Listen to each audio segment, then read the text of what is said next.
Hello friends, તમારું સ્વાગત છે મારી ચેનલ કૃષ્ણા ટેસ્ટી ટેબલમાં। આજે આપણે બનાવીશું શિયાળાની ઠંડીમાં ગરમા ગરમ ટોમેટો સૂપ। જો તમે ડાયટ કરતા હો તો પણ પી શકો। કોઈ પણ કોર્નફ્લોર વાપર્યા વગર માત્ર ટોમેટા વાપરીને સૂપ બનાવીશું। જો તમે રેસ્ટોરન્ટમાં જઈને આ સૂપ પીતા હો તો ઘરે એકવાર જરૂર ટ્રાય કરજો। આ સૂપને તમે બ્રેડ બટર, ગાર્લિક બ્રેડ અથવા મસાલા રાઈસ સાથે પણ પી શકો છો। તો આ સિમ્પલ રીતે ટામેટાનું સૂપ બનાવવાનું ચાલુ કરીએ। આ સૂપ તમે 15 થી 20 મિનિટમાં બનાવીને તૈયાર કરી શકો છો। તો આપણે અહીંયા ટામેટા લેશું અને મેં આ ટામેટા દેશી લીધા છે। ટમેટાને વચ્ચેથી આ રીતે ભાગ કરવાના અને ટામેટાના 4 પીસ કરીને રેડી કરવાના છે। જો તમારે નાના પીસ કરવા હોય તો તમે આમાં નાના પીસ પણ કરી શકો છો। ટામેટાને કટ કરીને રેડી કરી લીધા છે। તો હવે સૂપ બનાવવાનું ચાલુ કરીએ। હવે સૂપ બનાવવા માટે એક પેનમાં 2 ચમચી ઘી લીધું છે, તેને ગરમ કરી લેશું। મેં અહીંયા ઘી લીધું છે, તમે અહીંયા ઓલિવ ઓઇલ પણ લઈ શકો છો, નહીં તમે જે તેલ ખાતા હો તે પણ લઈ શકો છો। હવે ઘીમાં એક નાનું તમાલપત્ર, એક એલચી, 2 થી 3 લવિંગ, એક નાનો તજનો ટુકડો ઉમેરીશું અને હલકું સાતળશું। થોડું હલકું એવું સતળાઈ જાય એટલે તેમાં 2 થી 3 લસણની કળીઓ અને 1 ચમચી ખમણેલું અથવા ઝીણું ચોપ કરેલું આદું। જો તમે લસણ ના ખાતા હો તો સ્કીપ કરવાનું અને જે ટામેટાને ચોપ કર્યા હતા તે ઉમેરી દેશું। ગેસની ફ્લેમને મીડિયમ રાખી અને ટામેટા સોફ્ટ થાય ત્યાં સુધી સાતળવાના છે, સાથે 1 ચમચી જેટલું મીઠું। તો હવે પાણીના ભાગનું ટામેટાના ભાગ એ રીતે તમારે સ્વાદ પ્રમાણે મીઠું ઉમેરવાનું છે અને ઢાંકણ ઢાંકી 5 થી 7 મિનિટ જેવું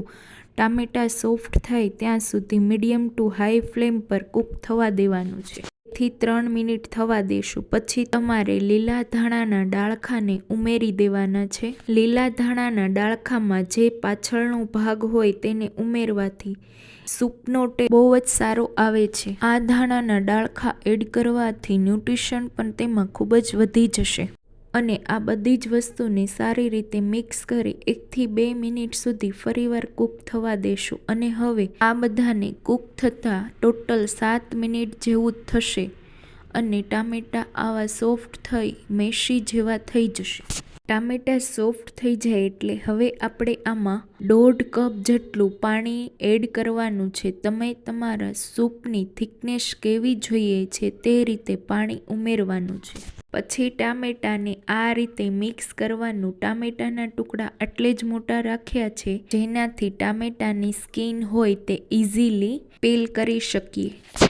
તો હવે પાણીને ઉમેરીને તેને ઉકળવા દેવાનું છે। તો આ રીતે ઉકળવા લાગે એટલે તેને જે ટામેટાની છાલ હોય તે ઉપર દેખાવા લાગશે। તો તમારે ચીપિયાની મદદથી આ રીતે ટામેટાની બધી છાલ ઉપર તેમને દેખાય એ મોસ્ટલી બધી જ છાલને કાઢી લેવાની છે। તો ટામેટાનું સૂપ બધા કુકરમાં બાફી અને ગાળીને પીતા હોય છે, તો તમે આ રીતે કડાઈમાં બનાવીને પીશો તો ખૂબ જ ટેસ્ટી બનશે। સાથે જે તમાલપત્ર, તજ, એલચી, લવિંગ બધાનો જ ફ્લેવર આવી ગયો હોય છે તો એ પણ આપણે કાઢી લેશું। તો આ રીતે ટામેટાની છાલ અને બધા જ ખડા મસાલાને કાઢી લીધા છે। પછી આપણે એને બ્લેન્ડરના મદદથી બ્લેન્ડ કરીશું। તમારે બધી જ ટામેટાની સ્કિનને કાઢવાની જરૂર નથી, તમને લાગે એ જ તમારે કાઢવાનું છે। બંને એટલી ટામેટાની છાલને કાઢી લીધી છે। ટામેટાની બ્લેન્ડરના મદદથી આપણે 4 થી 5 વાર બ્લેન્ડ કરીશું। તો મેં બહુ મોટા પીસ ના રહે એ રીતે દરદરું સૂપ બને તે રીતે બ્લેન્ડ કરવાનું છે। તમે આ સૂપને સ્મૂથ પણ કરી શકો છો। તો હવે તેમાં મસાલા એડ કરવા માટે 1/2 ચમચી ગોળ, 1/2 ચમચી બટર। બટરનો ટેસ્ટ બહુ જ સારો આવે છે, તમારે બટર એડ કરવું ઓપ્શનલ છે, ના ઉમેરવું હોય તો તમે સ્કીપ પણ કરી શકો છો। 1/2 ચમચી મરી પાવડર, તો તીખાશ માટે મેં મરી પાવડર એડ કર્યો છે અને કાશ્મીરી લાલ મરચું કલર માટે યુઝ કર્યું છે, મિક્સ કરી દેશું।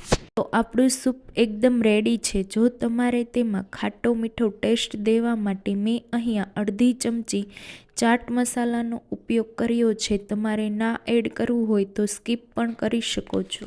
તો હવે આપણું સૂપ એકદમ રેડી છે. તો તમારે અહીંયા ટેસ્ટ કરી લેવાનું, કંઈ પણ ઓછું નથી ને. તો હવે સૂપ તમે સર્વ કરી શકો છો. તમે આમાં લસણ એકદમ સ્કીપ કરીને પછી તમે તેને જૈન તરીકે પણ આ સૂપ બનાવી શકો છો. તો તમારે આદુની જગ્યાએ સૂંઠ પાવડરનો ઉપયોગ કરવાનો. અને હવે તમારું ટેસ્ટી એવું ટામેટાનું સૂપ તૈયાર છે. અને અહીંયા મેં ગાર્નિશિંગ માટે ક્રીમ વાપર્યું છે. ક્રીમ એડ કરવું એકદમ ઓપ્શનલ છે. જો તમારે ક્રીમને ગાર્નિશ કરવું હોય તો જ કરવાનું. તમે માત્ર એની જગ્યાએ ધાણાને ઉમેરીને તરત જ સૂપને સર્વ કરી શકો છો. આ સૂપ બહુ પાતળું પણ નથી અને બહુ મોટા પીસ હોય એવું પણ નથી.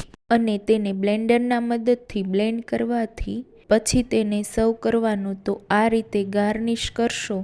તો મેં અહીંયા ફુદીનાના પાનથી ગાર્નિશ કર્યું છે અને સર્વ કર. તો તમને આ શિયાળાની મારી રેસીપી ફોલો કરી ગરમા ગરમ ટામેટાનું સૂપ જરૂર ટ્રાય કરજો અને તમારા બધા જ ગ્રુપમાં શેર કરજો. અને આવા નવા વિડીયો જોવા માટે મારી ચેનલને લાઇક, શેર અને સબસ્ક્રાઈબ કરજો.